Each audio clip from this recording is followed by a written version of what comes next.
And it is the Carrie Harrison Files. Welcome.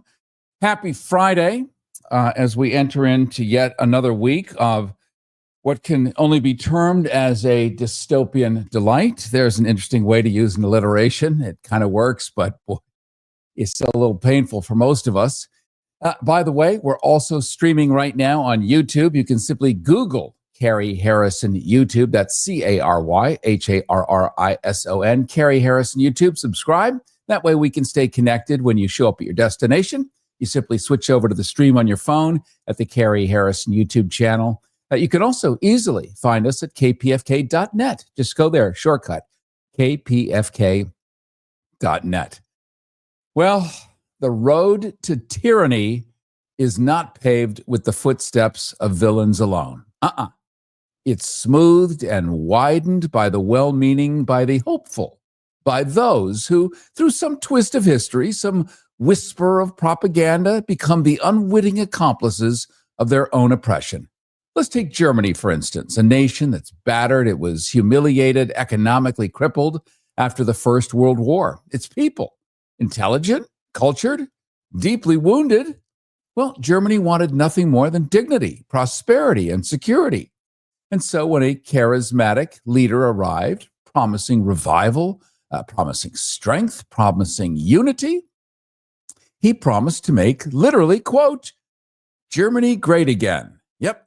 He promised to make Germany great again. And they listened. Not because they were cruel, but because they believed in something better. They saw a man who spoke their grievances, who promised to shield them from the chaos of modernity, who swore that the enemy was not within, but without. And isn't that a comforting thought? The one that's suffering isn't one's own doing, but the result of an external force, be it a group or a race or a set of ideals that must be eliminated for the good of people. You know, it never begins with atrocities, does it? It always begins with small concessions. A newspaper is shut down because it spreads misinformation. A professor is dismissed because he has weakened the moral fabric of society. A neighbor is arrested because, well, he was always a bit suspicious, wasn't he? The well-meaning shrug, well, they tell themselves that these are necessary adjustments, temporary measures for the greater good. They believe it's their duty, their responsibility to uphold the fabric of their civilization, even as the very hands they trust are unweaving it thread by thread. But Germany isn't the only story now, is it? The same melody has played throughout history, different instruments, same tune. Let's take the Soviet farmer, desperate for land reform, gives his loyalty to a system that will later take his land and leave him starving. The Chinese intellectual, dreaming of a fairer society, kneels before a revolution that will devour him for thinking too much. The Venezuelan worker, weary of corruption, cheers for a leader who promises justice but delivers ruin. You see, authoritarianism rarely marches in with a snarl. It smiles, it jokes, it reassures, it promises solutions. It presents itself as a logical choice, the only choice. And the well-meaning among us, well, they welcome it. They're convinced that their ideals, justice, order, security, are finally within reach. They don't realize until it's too late that they have bartered their freedom for chains. The founding fathers, how many times did they say this? And in how many different ways? And how many of us can quote those? Maybe the cruelest irony of all is that when the truth becomes too evident to ignore, when the atrocities mount, when the brainwashing holds fast, the well-meaning become the defenders then of their own undoing because they're too proud. They're too frightened, too invested now to admit that they could have been wrong. So they double down, they justify, and they say, it wasn't supposed to be this way, but, well, what choice do we have now? And that's how the descent completes itself. Not with a single moment of surrender, but with 1,000 small nods of agreement. Not with an iron fist crashing down overnight, but with a slow, suffocating embrace. But let's not be naive. Some really don't march blindly into that abyss. Some people see exactly what is happening, as it is happening, but they welcome it. For them, authoritarianism isn't a tragic accident, but a golden opportunity. They're the ones who hear the rhetoric of exclusion and smile, because it ensures that power remains in hands that look like theirs. I'm talking about that 1% now, aren't I?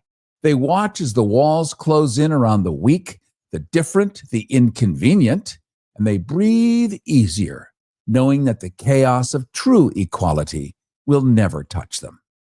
They are self-aware, these architects of oppression. They know these official speeches about the new unity are a lie, that the scapegoats of today will be the corpses of tomorrow. But they don't care.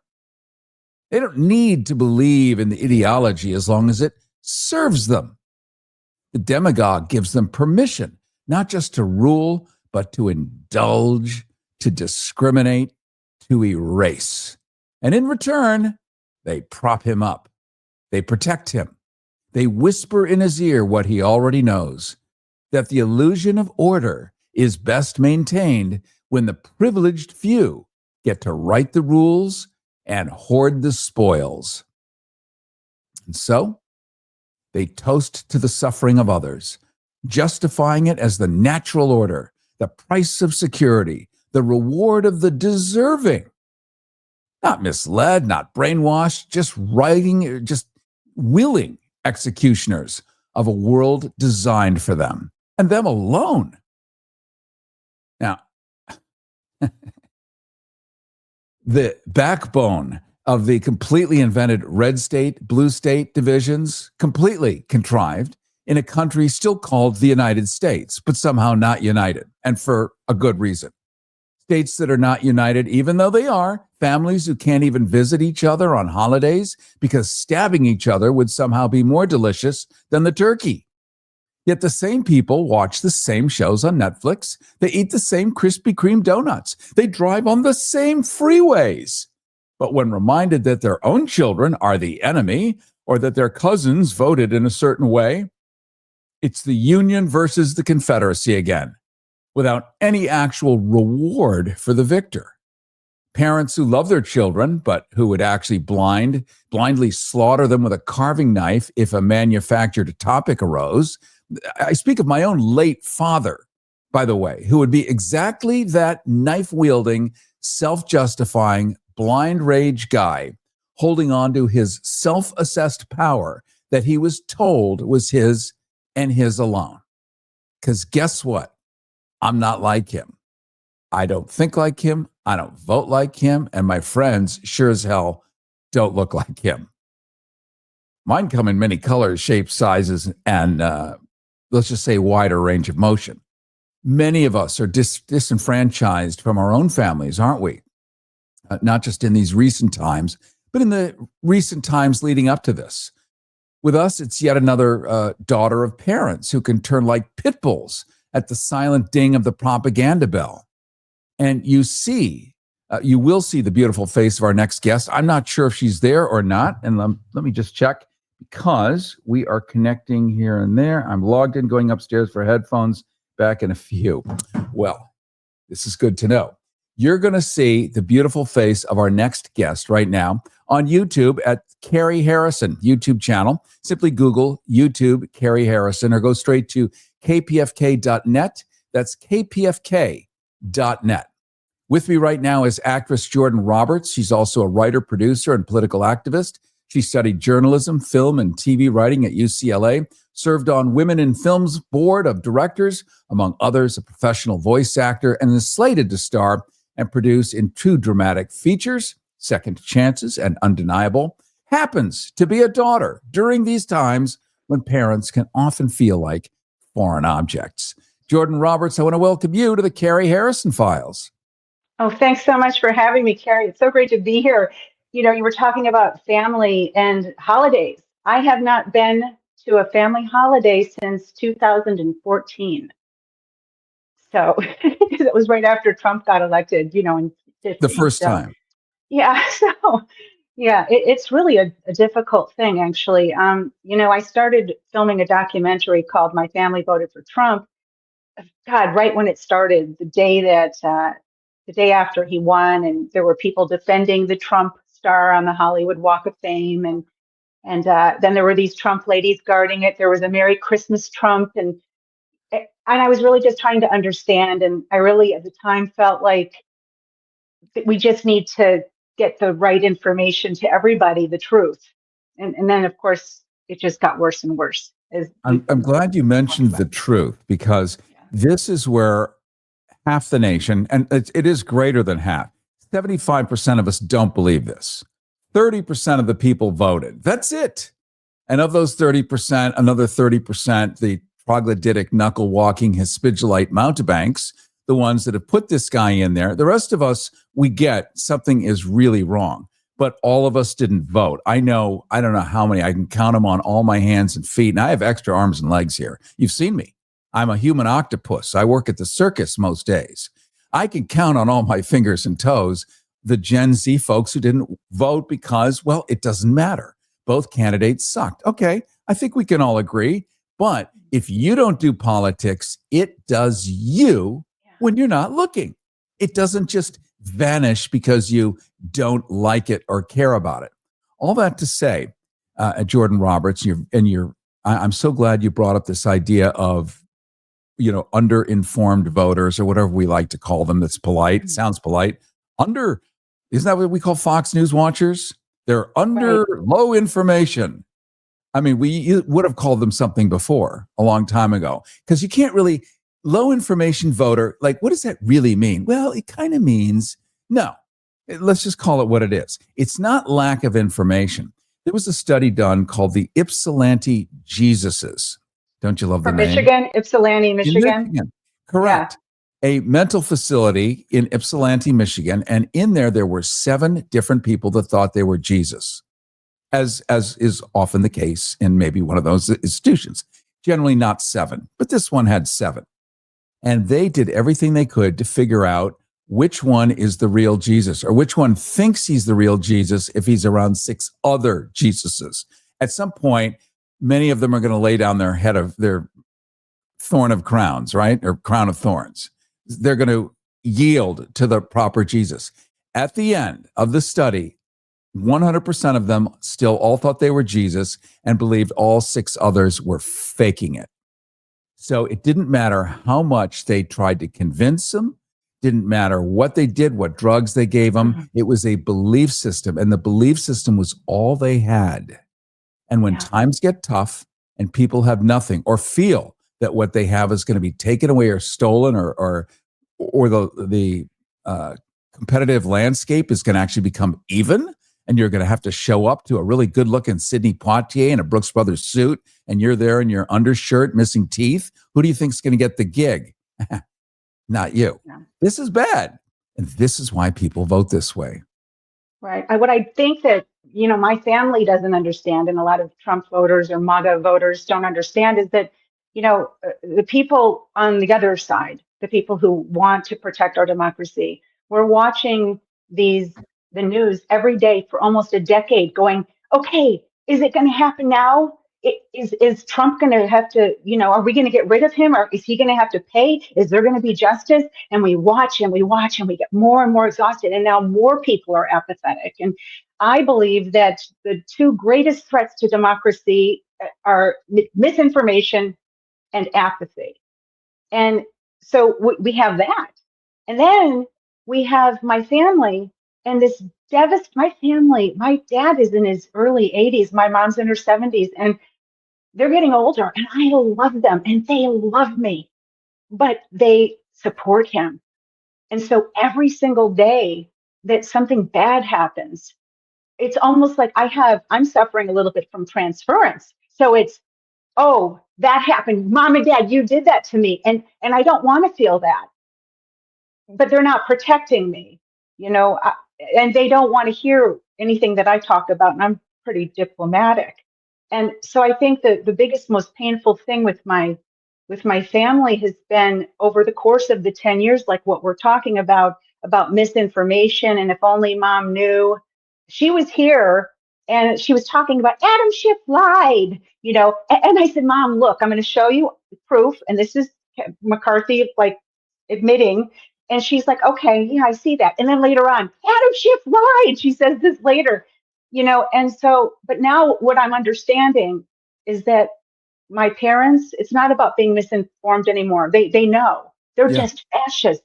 And that Yeah. breaks my heart that they're fascists. They really believe this. And there's never been any movie in Nazi Germany. There was never any movie. I've never seen anything where you have a Nazi family, and then there's the people who don't support the Nazi movement within the family, and that dynamic of how, because that I couldn't even talk to them. And I don't have any former friends who are Trump MAGA people. They're all gone. The only people I have are my parents and my Uncle Chet, who's like my godfather. That's it. We're talking right now to actress Jordan Roberts, also a writer, producer, political activist. She studied journalism, film, and TV writing at UCLA, served on Women in Film's board of directors, among others, a professional voice actor, slated to star and produce in 2 dramatic features, Second Chances and Undeniable. We're talking about what it's like to be a daughter, a child, an offspring during these times when many families are torn apart by invented politics. My father, who collected German war memorabilia, if you catch my drift, and my mother was a cross between Mommy Dearest and Cruella de Vil on a good day.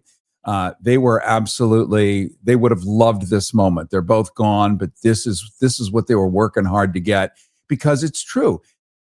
In America, you don't think that there's such a thing as fascism. We say the word fascism and people immediately think of World War II Germany. It sounds too complicated. Then it rolls in Godwin's law because maybe there's a Holocaust, why it could never happen here. And so fascism isn't the right word that fits.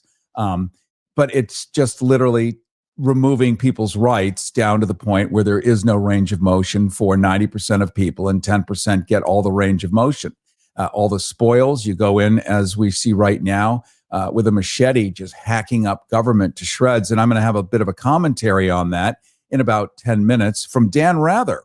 Talk about bravely rising from the ashes during a time when his voice is needed.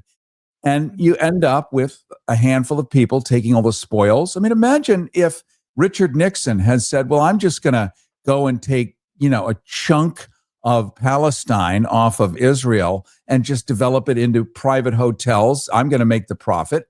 I'm going to go take Greenland. And while I'm at it, Ukraine, I'm going to cut a deal with the former head of the KGB of the Soviet Union that we've been in a Cold War with for 35 years. And I'm just going to hand it over to him. In return, he's going to let me build hotels with my name on it all over the place, bring in corporations. I'm going to get a piece of the action, and we're just going to turn the entire planet into a mall. And we're going to have a new axis. A third of it goes to China, a third of it goes to the United States, a third of it goes to Russia. Oh, wait a minute. We're the allies. Oh, but we're actually part of the axis now. There are no allies. There's just 1/3, 1/3, 1/3.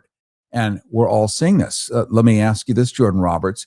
Do you think the rise of MAGA and similar movements has changed the way your parents see you as their daughter, or the way that you see them? Well, my parents love me. They get little reports from their friends, from my Facebook and Instagram, of things I say, and they just say we love our daughter just the way she is. So they know that I'm gay.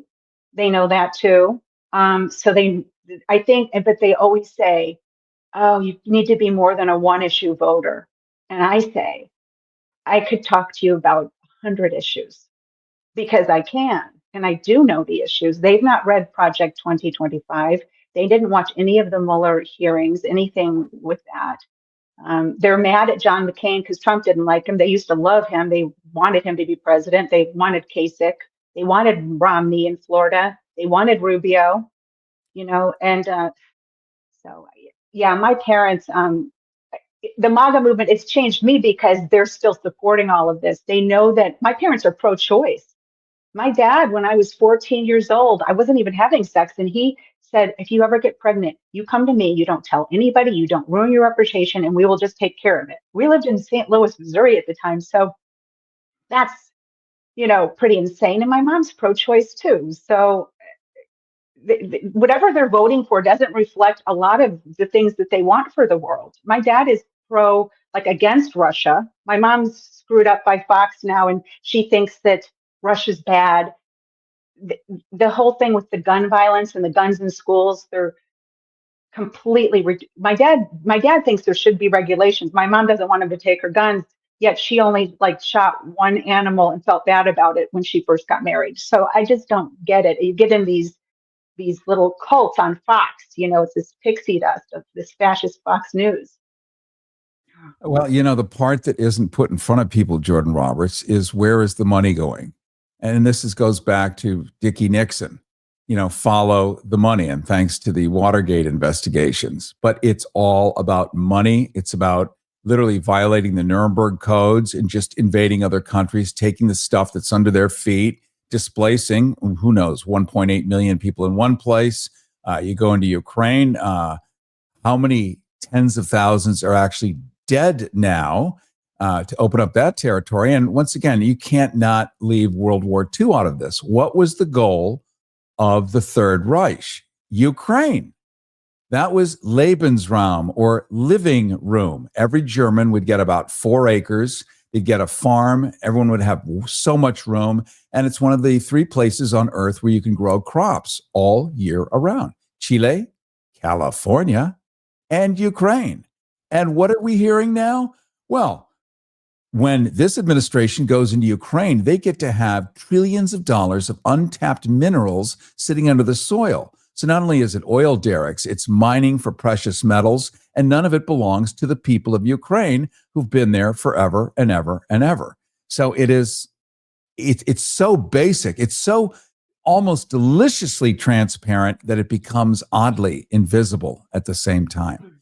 Carrie Harrison with you. If you've abandoned Twitter, as many of us have, you can check me out at Blue Sky at Carrie Harrison. You can also find Jordan Robertson, it turns out, there at Jordan Robertson at Blue Sky. Blue Sky is a giant new alternative to Twitter, owned by you-know-who, formerly known as Twitter, now known as X.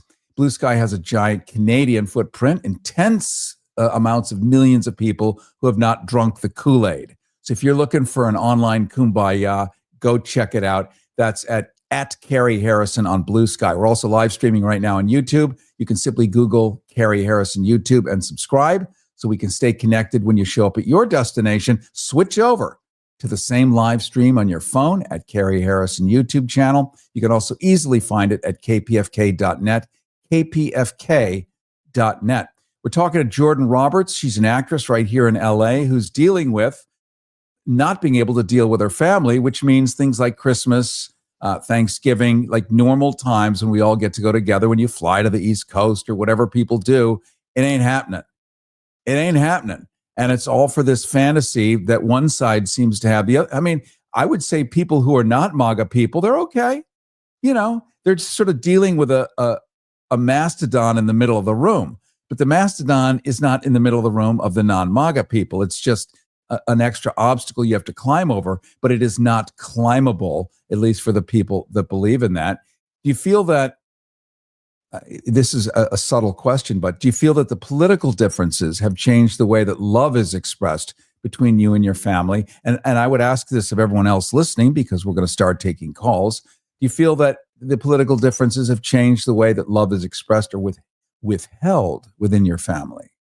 Yes, 100%. It is agonizing because my parents, I mean, I had such close relationship with them my whole life. And the thing that I'm the most upset about in the world, the thing that keeps me up at night, I can't talk to them about any of it. So every time we're talking, it's about this fake stuff it's like taking small little verticals of shit that doesn't really matter and having these conversations. And then Gary, I hope you just caught that. Thank you so much. oh yeah. And so then deep down, just heart just breaking, because it's like your adrenals are on overdrive, as you're like listening to whatever they're saying, but or whatever you're talking about. But deep down, you just feel like, God, they were the people who used to protect me as a kid. So it's hard. Right. There's a second plot of the play going on right here. And unfortunately, they're going to do whatever they can to defend it because, as I pointed out earlier, certainly speaking for my father, this is his wet dream. He gets to be the white man. And the white man, at the end of the day, as has been said officially on Twitter and X, if you want something done right, have a white man do it. And they believe it. And they can believe it if they've achieved some sort of extraordinary thing as a white man. I'm sure your father is successful enough to do a personal syllogism, if P then Q. If it's me, then the outcome is Q. And that's right up at the very, that's the 1%. So it's sort of self-proving. Yeah. Yeah. My parents are addicted to Fox News. And they even have this thing now. My mom was excited she got for Christmas called Fox Nation. I don't know if you know what that is. It's Oh, probably yes. It's delightful. Yeah. If I And need to be delighted, I go there for my delight. right. Yes.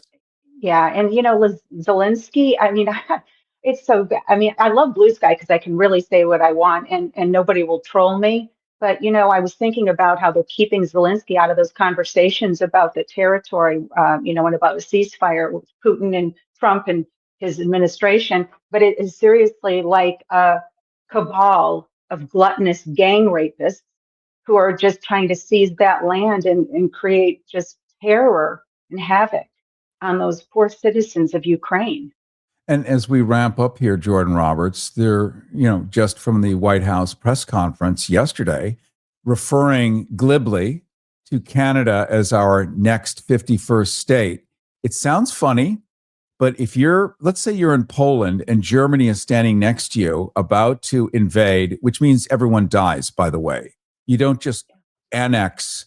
Putin did not annex Crimea silently by sending a post-it note. There was death and blood and carnage everywhere. Absolute destruction, took years to rebuild. When you annex, some people say no, especially if they're Canadians, which also means they're part of England, they're part of NATO. I mean, it's so complicated. But saying that from the White House press conference, keep referring to it as the 51st state, what that does is it wears us down as Americans to start to actually believe in advance that it's the 51st state and we're just going to go get what's ours. This is the nature of propaganda. I want to thank you so much, Jordan Roberts. You're also coming up with a couple of cool films that you actually produced too, which we're now seeing many people of talent are producing, projects themselves because it's the best way to get it out. Give us the quick 30-second upload on Second Chances and Undeniable. Well, Second Chances really, what I try to do is poke, open up so everybody can see like something socially impactful, try to change collective consciousness. So in that one, it's basically tackling LGBTQ bigotry and then also guns.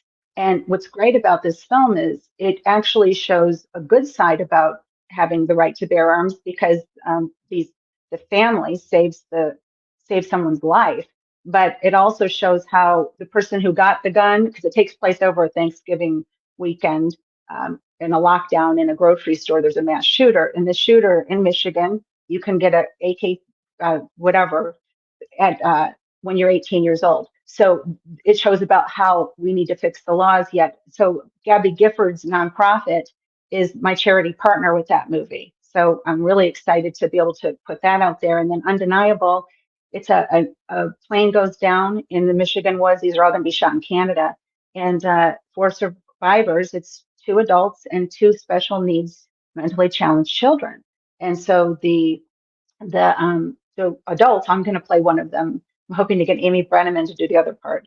But one of us is blind. One of us has a really bad leg injury. Turns out that as we're trying to find our way out of this wilderness, the young people do understand about tagging because we were going in circles. So they start to understand that. Well, I'm blind. The person with the leg, injury is passed out. So we fall asleep when we took a break and I get up and the kids are gone.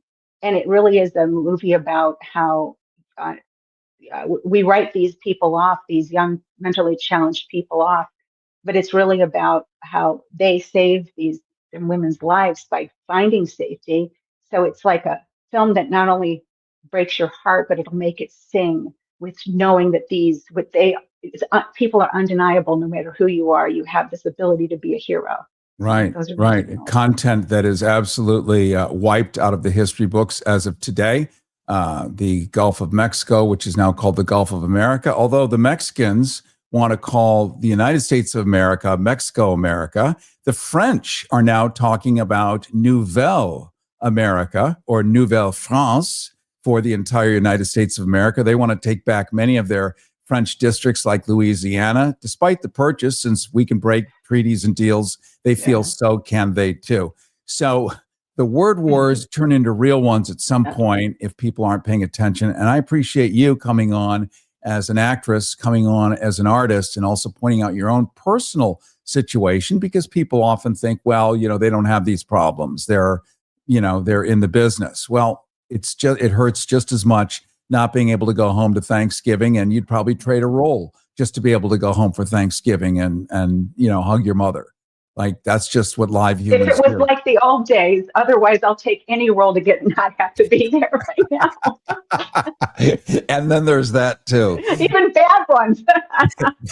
Thank you so much. Actress Jordan Roberts, also writer, producer, political activist, studied journalism, film, and TV writing at UCLA, served on Women in Film's board of directors, among others, professional voice actor, slated to star and produce in 2 dramatic features. We've been talking about what it's like to be a daughter during these times when many families are torn apart by invented politics. Carrie Harris with you. We're going to pause for a quick moment, give some love to your favorite radio station here, reminding you we're also live streaming right now on YouTube. You can simply Google Carrie Harrison YouTube, CaryHarrison. Subscribe so we can stay connected when you show up at your destination. Then simply switch over to the stream on your phone at the Carrie Harrison YouTube channel, which you can easily find at kpfk.net. That's kpfk.net. And if you've abandoned Twitter, as many of us have, you can check me out at Blue Sky at Carrie Harrison. Blue Sky, the giant new alternative to Twitter that has this big Canadian footprint. Lots of millions of people who have not drunk the Kool-Aid. So make sure you join us there. Well, coming up, we're going to open up the phones at 818-985-5735, 818-985-KPFK. That's 818-985-5735. That's option 1 to get on the air. We're going to explore together what has happened in just the past 4 weeks, and your predictions of things to come. Here's an important message from the U.S. Med Diabetes Solution Center. If you have diabetes, you know the pain of pricking your fingers. But now, by wearing a small device called a continuous glucose monitor, or CGM, you can reduce your pain right away. It's easy to use and helps you make more accurate diabetes treatment decisions. So call us right now to see if you qualify for a CGM at little or no cost. U.S. Med. Better service. Better care. Hello, just like the old days in 1932 when I was only 50 years old. Yep, old-timey radio with a modern twist, complete with retired Union Foley operators and authentic vacuum tube audio processors. Gather around the wireless, plop your ass onto the Davenport, light up a Chesterfield, grab your loved one, not there. It's time for Uncle Harry's Big News Story Time. In today's live reenactment, we tackle a current news issue and retell it the way it probably happened, or more perversely, could have happened. This week it's Harry. Well, it's not just Indiana. California's Attorney General has now stepped in to quash one of those statewide ballot initiatives that allows anyone to propose a law with just $200 and enough lunatics to sign a petition. The new Sodomite Suppression Act would allow Californians to assassinate random gays under a special death penalty provision. And just think, a mere accusation could be terminal, especially for any closeted golfing buddies at California's many country clubs. You know, we should donate even more money. The Sodomite Suppression Act is going to clean up this county. Cheers. Hi, welcome to the club. I'm Bruce. I'll be your server today. Chad, would you like to order first? Yes, certainly. We have salmon, salted sea snails, and a salad niçoise. Jesus, I think someone just hit a high C. Yeah. Oh, I have to take a whiz. Would you like to join me in the men's room? Why, certainly. Grab your martini. Here we are. Oh, drat this zipper. Oh, Hold your drink. oh, let me get Hold you. my drink. I will. I'll help you pull that out. There we go. Hello? Sirs? Yes. Your entrees are ready. We'll be right out. I'm coming in. Oh my goodness. Your naughty parts are in his hand. Well, it doesn't mean a damn thing. Good heavens! Sodomites! Sodomites! Goodness! I have to get out my Smith & Wesson.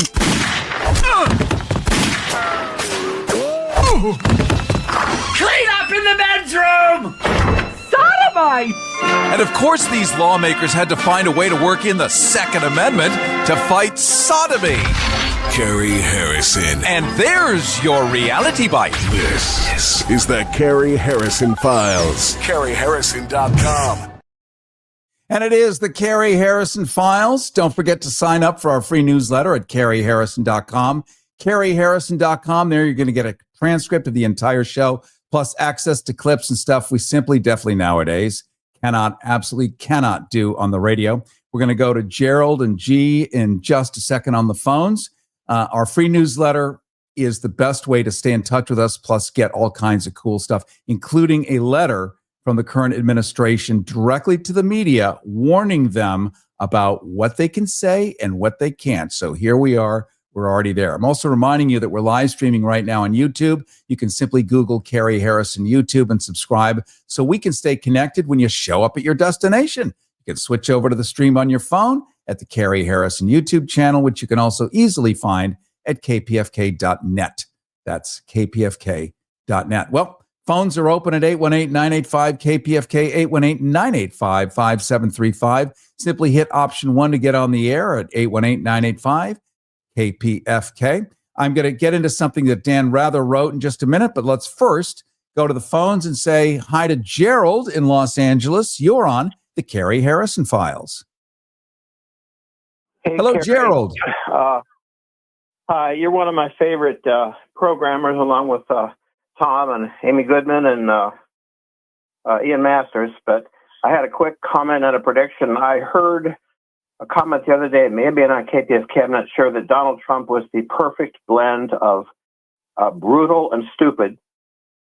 And I think that that's true in the broadest sense and in the most detailed sense.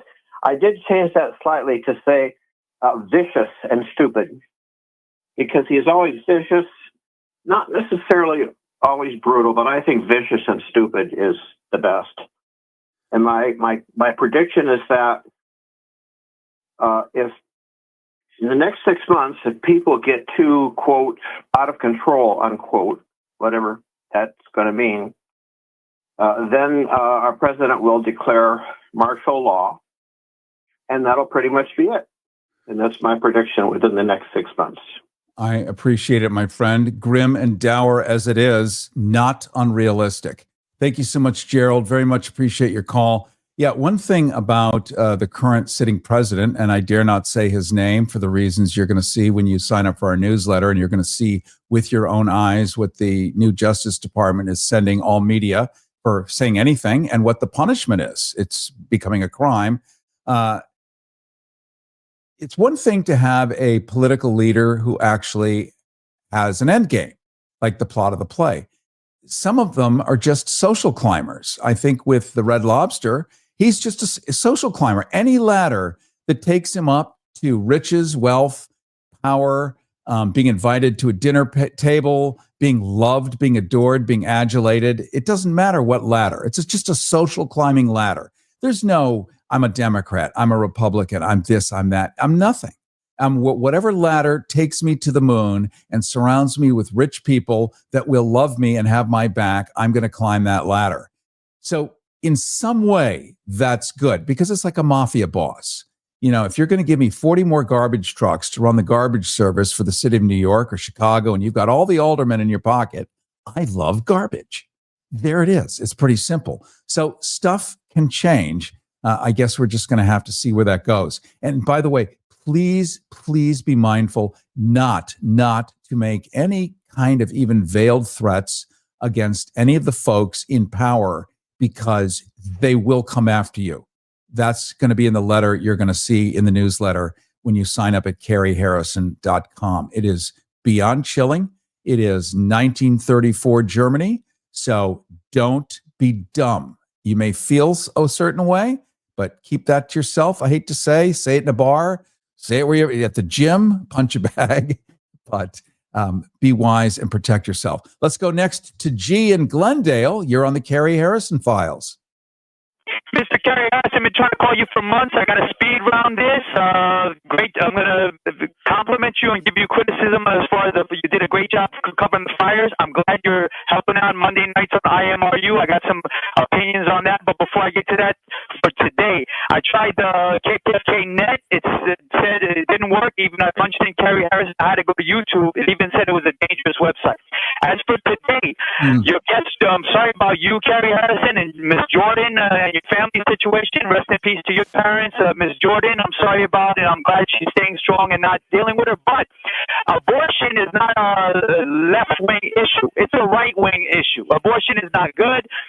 Margaret Sanger, Bill Gates' daddy, Bill Gates, they're eugenicists. They're not good. As for Adam Schiff, I invite your great caller, Mr. Carrie Harrison, a great caller for the past 45 years to talk radio, callers from Carson to let us know who Adam Schiff really is. As far as Dan Rather, him and his daddy Cronkite helped to cover up the JFK assassination and help out the Dulles sisters. Now on to our Russian brothers and sisters and Palestinian and Jewish brothers and sisters in Russia. Rest in peace with the Ukrainian fascists are killing you, even though Hollywood, the liberals, love them.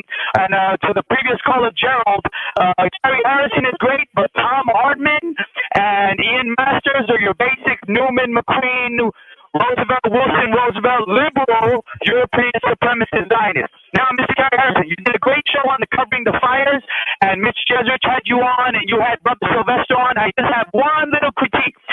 After all that, your last caller, but you kind of disrespected our guest, the head of the WBAI and his fire chief when you said we're not talking about 911 today. I thought they did a great job tying in 911 and the bad air to the fires in Malibu. But you did a great job of that. And as for IMRU, I'm glad you're helping out. But if you could do something I told our fearless leader, Mr. Michael Novick, when he brought Out FM from New York onto KPFK airwaves, which unfortunately the buzz took him off. If you could do a lot of more man on the street and tie in the gay and transsexual with the protest on the street of LA, just like Out FM does on the streets of New York with Palestine and Haiti and all the I'm going to jump in, G. Listen, I love your call. I love you. You've given me 78 things to look at, so I'll try to get to like 20. But I really appreciate your call. Love your energy. Love your passion. You are what we would call a P1 listener in the radio world. P1s are the ones that are there 24/7. P2s, they listen now and then. P3s, they listen to A show. P4s, we don't know. But you're a P1. That's good. You get a gold star and appreciate very much your call. Let's go next to at 818-985-KPFK. Those are your Harrison hotlines. 818-985-5735. We're going to go to Bill in Santa Monica. You're on the Carrie Harrison Files. Oh, Carrie. Hey, I have two comments. First, about the reporters. Last week, when Trump or Doge fired all of the nuclear workers, and then they tried to hire them back the next day, no reporter asked him. We knew he fired them, but no reporter stuck to the question and asked him, why did you fire those people? Are you just firing people because, and you don't know who you're firing? And he answered, when Jay asked why were they fired, she let him get away with, well, that's what I said I was going to do. and then him rambled on about some other BS. But no reporter, I don't know if they're all afraid of him. I mean, the man is a moron. What you have to be afraid of, I have no idea. Secondly, this is something no one discusses. But with his eating habits, his lack of sleep, his basic unhealthy lifestyle, if he drops dead from eating a hamburger, that's one thing. But if he finds out that he has a terminal disease, and after listening to 88 doctors, he finally realizes that I do have lung cancer or brain cancer, I think the world is in grave danger, because his personality and what he is and how evil he is, he will not go out alone.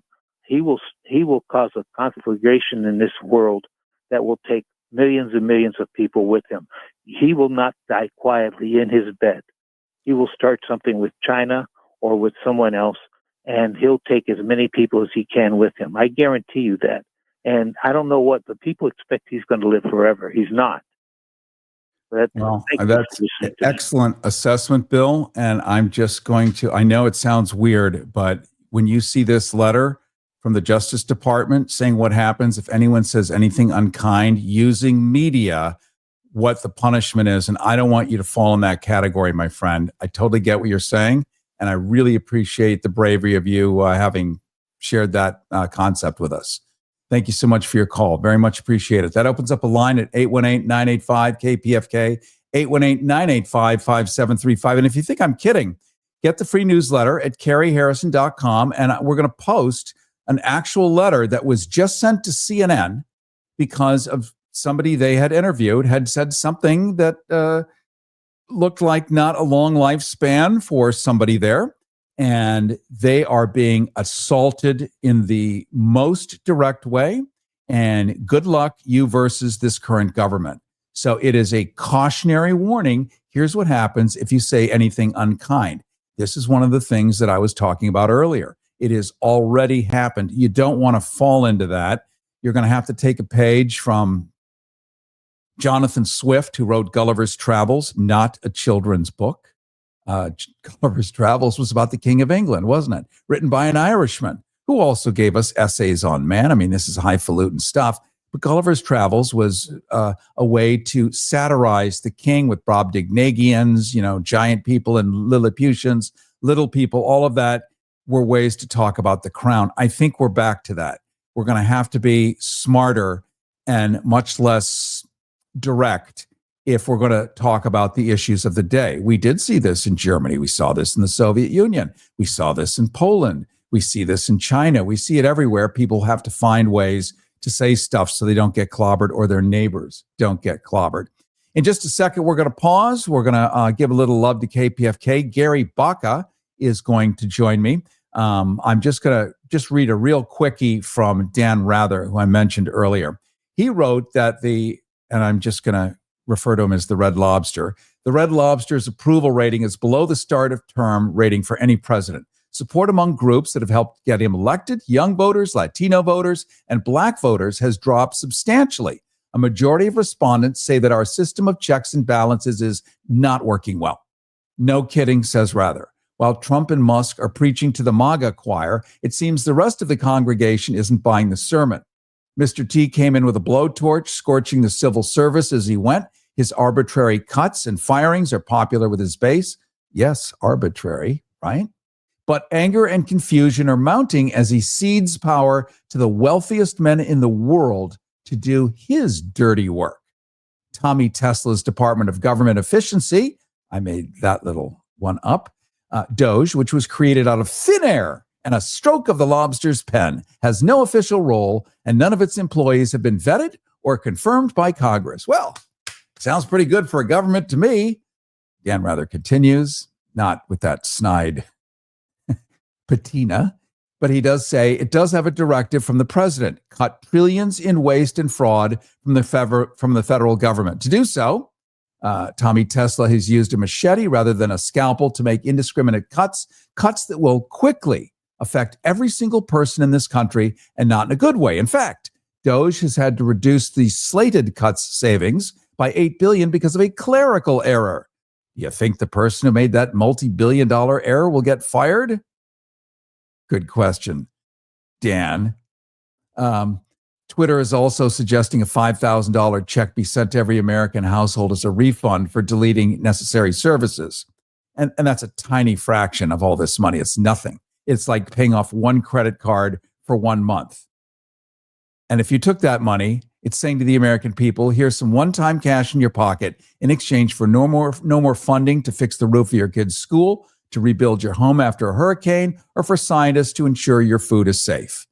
Dan Rather, which I've posted on our Substack page. Everybody wants cheap airfare, but where do you find it? You call Low Cost Airlines. They specialize in cheap flights, discount hotel rooms, cheap car rental rates, and with a best price guarantee. If you want the lowest prices on your airline tickets or other travel services, call now.